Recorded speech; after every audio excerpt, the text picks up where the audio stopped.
What's going on, family? I'm Scrapbook Boxing, Museum of the Forgotten Fisticuff series. 10 greatest black welterweights of all times, in my opinion, must include the Barbados Demon, Joe Walcott. He was also known as the Barbados Wonder, the Black Demon, and Black Boy Wonder. Born March 13, 1873, Barbados, West Indies. He would die October 1st, 1935. He stood 5 foot 1.5 inches, weighed 145 to 150 pounds. He would end his boxing career with a total bout record of 157 fights, 96 wins, 57 knockouts, 31 losses, and 27 draws. Between 1887 and 1889, Joe Walcott would wrestle and entertain with martial art tactics. Between February 29, 1890 and November 13, 1911, he boxed the remainders of his career. He would become the World Welterweight Champion December 18, 1901,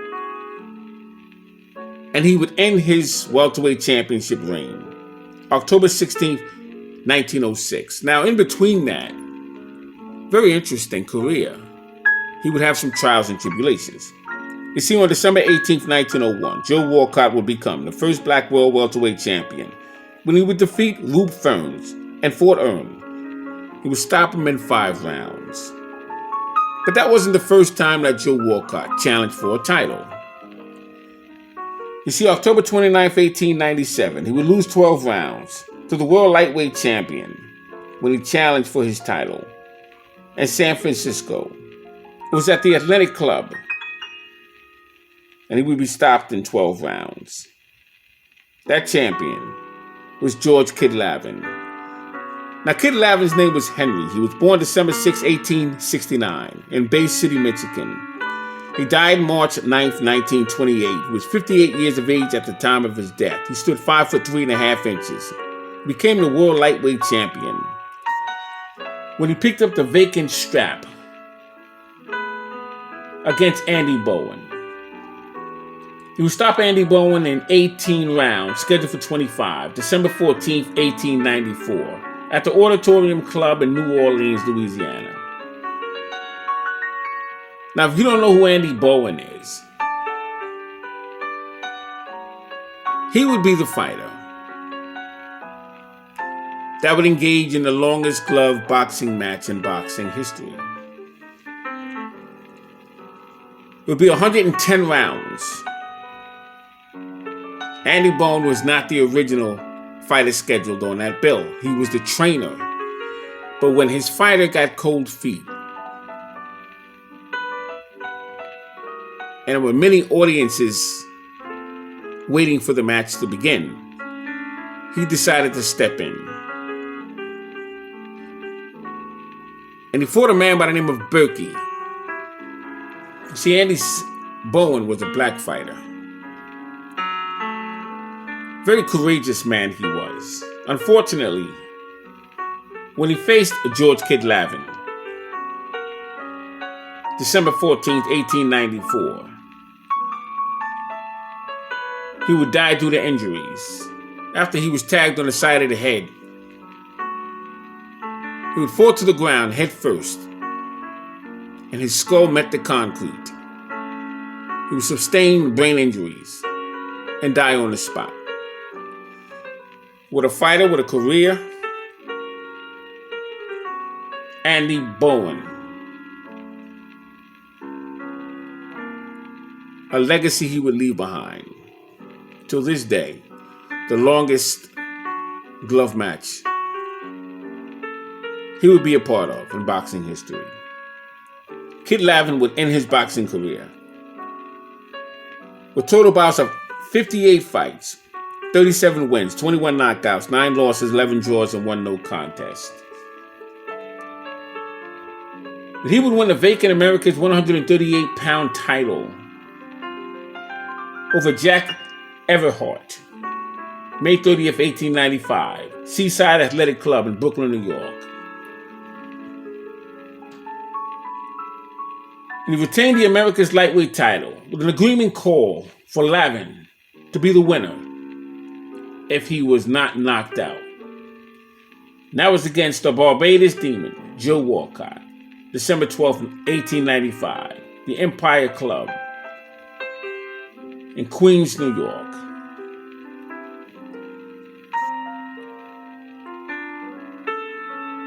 The Kid Lavin would win the vacant World Lightweight Championship title over Dick Berg, June 1st, 1896.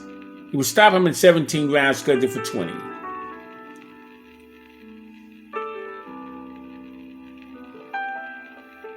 Now, he would take on the Barbados Demon Joe Walcott once again.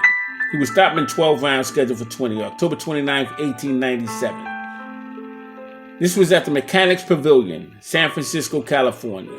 He would retain his World Lightweight Championship title.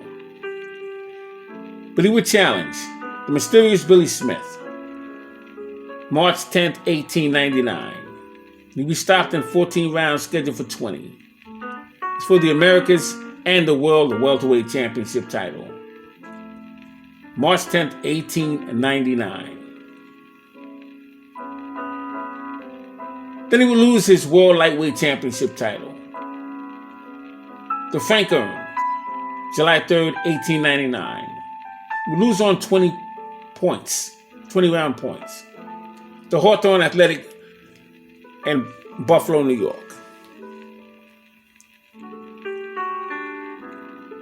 Joe Walcott would take on fighters such as Dixie Kid, Joe Chowinski, Dan Creedon, Tommy West, Mysterious Billy Smith, George Gardner, Young Peter Jackson, Sandy Ferguson, Larry Temple, Philadelphia Jack O'Brien, Sam Langford, Joe Gans, George Cole, Frank Childs, Black Bill, just to name a few. Now, Joe Walcott would knock out Joe Chowinski in 7 rounds. 1 year.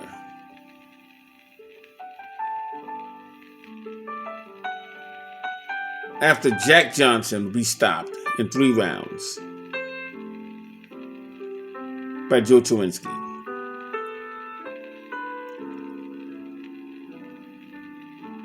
Joe Walcott would go 15 rounds with Joe Gans.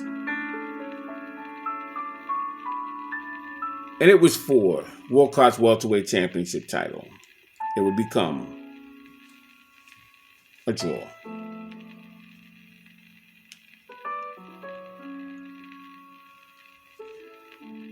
Joe Walcott would face Sam Langford, 1904.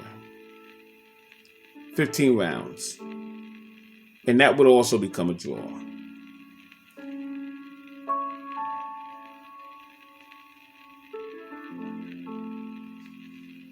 Now, September 30th, 1904, when he faced Joe Walcott in San Francisco, it was not 15 rounds, it was actually 20 rounds. And it was a draw in defense of his welterweight championship title. Now, the interesting thing about these fighters back then was Joe Gans had faced Dave Holly in Philadelphia. He traveled 300 miles within 24 hours to Boston, Massachusetts. He would take on Sam Langford. And it was for Joe Gans's lightweight championship title. That was in 1903. The following year, Joe Gans would try and challenge Joe Walcott for his title. That would be a 20-round draw. And that fight took place in San Francisco, California.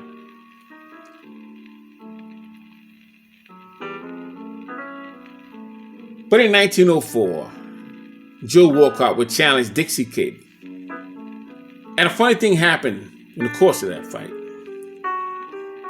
Joe Walcott was never warned about alleged low blows that would be thrown to Dixie Kid. Referee Dick O'Sullivan placed a wager on Dixie Kid and against Joe Walcott. So after 20 rounds, Dick O'Sullivan would then disqualify Joe Walcott for the alleged fouling. And a wager that was placed against Walcott was over $2,000. Walcott should have never challenged his title anyway because he was 2.5 pounds overweight. When Sam Langford challenged Joe Gans, he was overweight and the belt was on the line. The belt was not on the line. But with Joe Walcott, they allowed his title to be on the line, even though he was 2.5 pounds overweight, and they would award Dixie Kid the title. I just found that to be very odd. Well, he would face Dixie Kid once again May 12, 1904. And it would be a 20-round draw in San Francisco. And Walcott would take on Sandy Ferguson May 23rd of that same year. And Portland, Oregon. It would be a 10-round draw. June 10th of that year, he would take on Peter Jackson in Baltimore, and he would be stopped in 4 rounds. He was known as the Barbados, the Baltimore Demon. Young Peter Jackson, the Baltimore Demon. Slim Thompson. And he could punch. He could really punch.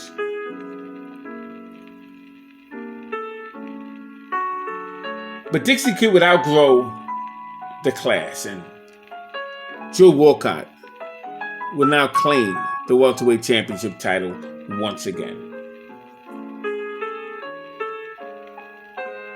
Joe Walcott would end his career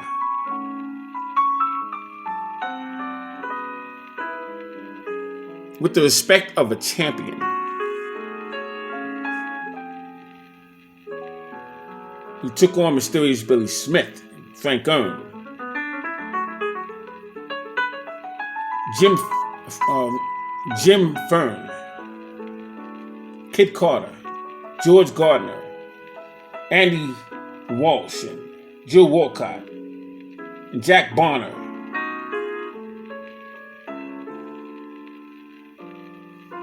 What a fighter Joe Walcott was.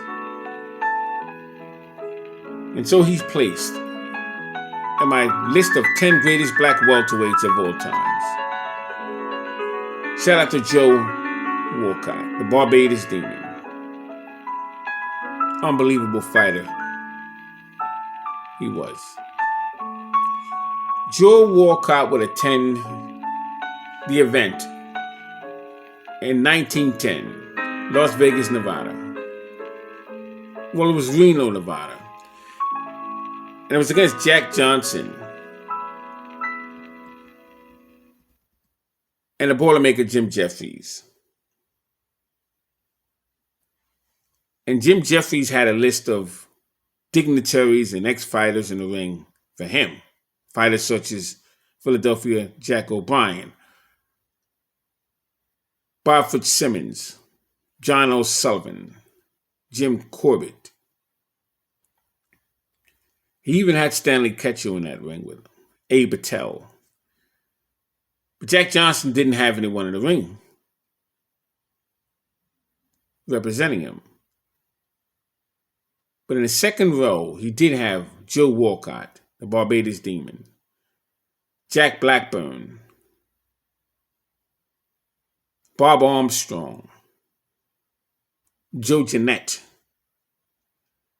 Joe Gans made the trip, but he was frail and sick, and they sent him back on a train. And the conductors would not allow him on a train. They claimed they didn't want a dying man on the train. It was Joe Walcott who got him on the train. Joe Gans wanted to be home with his mother for the remainder of his life on this planet. He was told he would never make it home in time. Well, he did. And he was home with his mother for 2 weeks before he passed away. Another heroic effort by Joe Walcott. Joe Walcott, at times, could not enter an arena with a corner man. Joe Walcott, like Sam Langford,